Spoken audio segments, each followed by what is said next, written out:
नाशिकच्या द्वारका परिसरातील रस्ते झालेत खड्ड्यांनी भरलेले.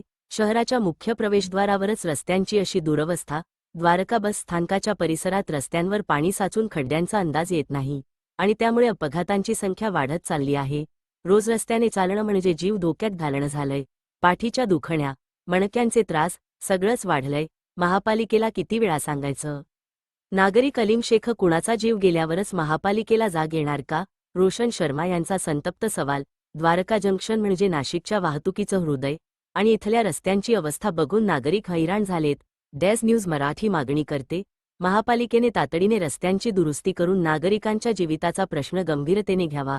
डेस न्यूज मराठी प्रतिनिधी एजाज शेख, नाशिक. माझं नाव अलीम शेख. मी सामाजिक कार्यकर्ता असून द्वारका विभागात मी कार्यरत आहे. आणि दुसरी गोष्ट अशी काय, द्वारकावर म्हणजे आम्हाला असं वाटतं का प्रशासकाचा एकदम निष्पक्षपात का त्यांचं लक्षच नाही आहे इकडे. म्हणजे एक सामान्य नागरिक असून इकडे गड्डे असे झालेले पावसाचे, वारंवार ऑनलाईन कंप्लेंट टाकून, वारंवार तक्रार करून, अधिकाऱ्यांना बोलून, पण तरी पण कोणीच लक्ष घालायला तयार नाही इकडे. काय लोक इकडं अक्षरशः असं झालं. आता पाऊस नसल्यामुळे ते म्हणजे आता दिसतंय तुम्हाला, पाऊस पडल्यानंतर असं होतं का त्याच्यामध्ये एखादी टू व्हीलरवाला कमीत कमी दिवसातून 10-12 टू पडतात आणि आम्ही ते लोकांना उचलून त्यांना दवाखान्यापर्यंत पोहोचवले. आपण तक्रार कुठे केली होती? तक्रार आम्ही बांधकाम आपले अभियंता जे यांचं आपले नगरपालिकेचे जे आहे त्यांच्याकडे पण तक्रार केली. ऑनलाईन 4-5 वेळा कंप्लेंट केली. काय कोणीच आता ऑनलाईनवाले कंप्लेंट टाकून ते काय करतात, काहीतरी आमचे कर्मचाऱ्यांना बोलवतात आणि त्याच्यामध्ये माती टाकतात. अक्षरशः माती टाकतात ते आणि माती टाकल्यामुळे आणखी चिखल होतं आणि चिखल असल्यामुळे गाडी स्लिप होते. काय आणि अशी परिस्थिती झाली एका द्वारकावर, म्हणजे पायी चालणाऱ्या लोकांना त्रास आहे. नाव रोशन मी सामान्य नागरिक. रोज इथं बस स्टॉपवरून उभं राहतो, प्रवास करतो. रोज माझा अपडाऊन आहे.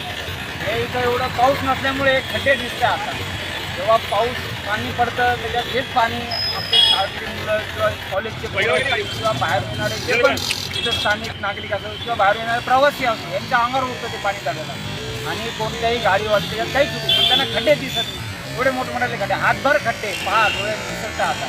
याच्यावर कोणीच काही करायला ॲक्सिडेंट करत आहे. 10 वेळेस आम्ही प्रतिनिधी यांना सांगून पाहिलं, तेवढे करू पण कोणीच करत नाही. कोणी म्हणतं लेटर दिलं आहे, कोणी म्हणतं नॅशनल हायवेकडे, कोणी म्हणतं नगरपालिकेकडे आहे, कोणी म्हणतं PWDकडे. पण आता आहे कोणाकडे? आम्ही स्वतःहून पण यायला खड्डे बुजवले, त्याच्यात माती टाकली, स्वतःहून केलं. काही त्यांनी पण केलं, असं नाही म्हणत, त्यांनी पण केलं. त्याचा काही उपयोग होत नाही. ते पाण्यात वाहूनच आवडलं माती. त्याच्यासाठी चांगला उपयोग होला पाहिजे. आणि ते शेजारी त्याच्या बाजूला अजून एक पाणी चुकवते, ते नॅशनल हायवे, ते पुन्हा नॅशनल हायवे, ते पूर्ण पाणी पण त्याच्यावर येतं. ते पाणी वाहत जाते. तेही चोकअप काढायला कोणी त्याच्यानं काढू येता पण ते व्यवस्थित करत नाही. डागडुगी तात्पुरती त्याच्यात काही होत. पाऊस परत तसंच होतं. काय करावं याच्यात? आणि त्याच्या बाजून तुम्हाला सांगतो 3-4दा ॲक्सिडेंट झाले. टू व्हीलरवाले जे खड्ड्यामुळे पडले, रिक्षा त्याच्यात अडकून जातात. रिक्षावाले बिचारे त्यांना मदत करतात, आम्ही मदत करतो. आता आम्ही दिवसभर नाही राहणार. त्याच्याकडे खूप चांगला उपाय व्हावा. लहान लेकरं बाहेर जातात, बाहेर जे पब्लिक येतील ते बाहेर जाऊन येतात आणि त्यांना असे खड्डे दिसले काय उपयोग होणार? त्यांच्या अंगावर पाणी, कस्टमर कुठं जातं काय जातं काही लोकांची धंदे पण येते. रिक्षावाले बिचारे ते त्यांच्या हाताने कामं करता येतात.